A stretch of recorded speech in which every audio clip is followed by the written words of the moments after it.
Alrighty, you're watching Stat Chat Sports. You're here with myself, Josh, and Steve. The rest of the boys in the twos this week, including BT, which means, Steve, that we're handing over to you to run BT's Game of the Week. Who are we looking at this week? We're going to Sunday night, Richmond v Brisbane. Nice. Yeah. Nice pick. Big game for both teams. Obviously, back on the back of the Richmond draw, they need a win. They absolutely need to win. Big time. Brisbane, likewise, they want that top two spot. It's there for them. Obviously, they need to win that too. So, out of the games, the rest of the games in the round, bar maybe Dockers and Melbourne, this one carries most weight, I'd say. Yeah, I think you're right. Stakes couldn't be high for either team. Touching on Richmond first, because we have spoken about them a fair bit in our review video, which is up on the channel. Check it out if you haven't seen it so far. Obviously, Richmond were really disappointing in the draw. They've had a disappointing last month. They've won one of their last 5 games, not carrying good form into the back end of the year. But they're going to have to rely on their strengths, which is their intercept marking game. They've got a great backline down there. Grimes and Vlostuin, some of the best in the comp. And they just transition the footy really well. So they need to get back to that style of game. That's what's going to help them win. Obviously, I just question their ability at the moment to score goals, particularly with Tom Lynch out of the team. So that's where they're going to struggle. From a Brisbane point of view, though, Steve, they've probably had not an overly convincing, 4 to 6 weeks since the bye. Your thoughts on Brisbane as a top 4 team? They're sitting in the top 4 right now, but they're probably a peg below Geelong and Melbourne, you'd have to say.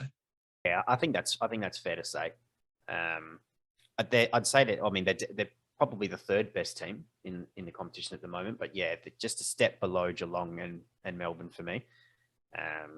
You mentioned their form a little bit over the last sort of 5. Obviously, the loss to Essendon was a bit of an embarrassing one, and they got absolutely trounced against Melbourne. So, I think it's pretty clear that maybe a few cracks were starting to appear for them.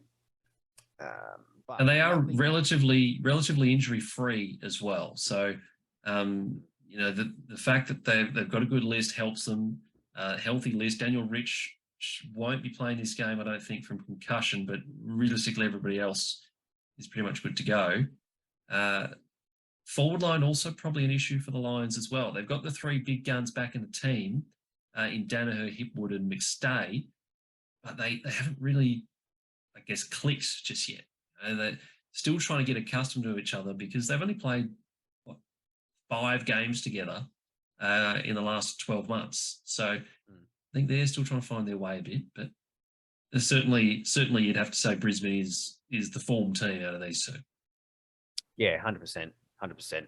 I mean, with those 3 boys in the forward line not being able to play with each other, as consistently as they would have liked, these things happen. But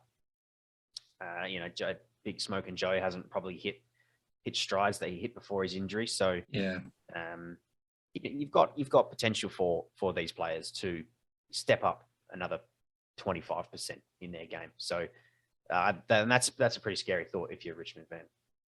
Yeah, this game at the G as well, which helps the Tigers. Obviously playing at Marvel last week where they had the draw, which Tim has been very vocal about saying they don't like going to Marvel. They don't play well at Marvel. So back at the G, which helps them. Brisbane obviously don't play at the G very much, but if they're going to be there at the business end of the season, they need to be able to stand up on this ground. How much does the venue come into play when you're picking your team here for the tip, Steve? Probably not a great deal. I think if the 2 teams were maybe a little bit closer together based on form, I'd maybe have a different answer. But I think form outweighs the venue for me in this particular game. I don't think it will make a huge difference, for Richmond playing at the G, and it won't be a huge con for Brisbane obviously having to play there. I think purely comes down to the way that the two teams play on the day. And as we've said multiple times, Brisbane are the form team out of the two. So I think that's the factor there for me. So I'm getting the vibe. It's a Brisbane locked down game for you. You're all over the Lions in this one. Yeah, I'd say Lions for me. Yeah, I'm thinking Lions too. I think if this was at the Gabba, I think it's a very big win for Brisbane. I think it's a bit closer. I think this is a 3-goal win here for the Lions. I think they do it tough, but I think they get it done. But it really is everything to play for Richmond. They need to win this, or I think realistically they're going to be out, or certainly on the outside looking in more so than they already are. So everything to play for both of these teams. We both think it's going to be Brisbane in a reasonably close game. Tips in the comments below. If you're a Richmond fan, if you're a Brisbane fan, let us know why you think your team's going to win. If you're a neutral, tell us who you think's going to win and why. We want to hear from you in the comment section below.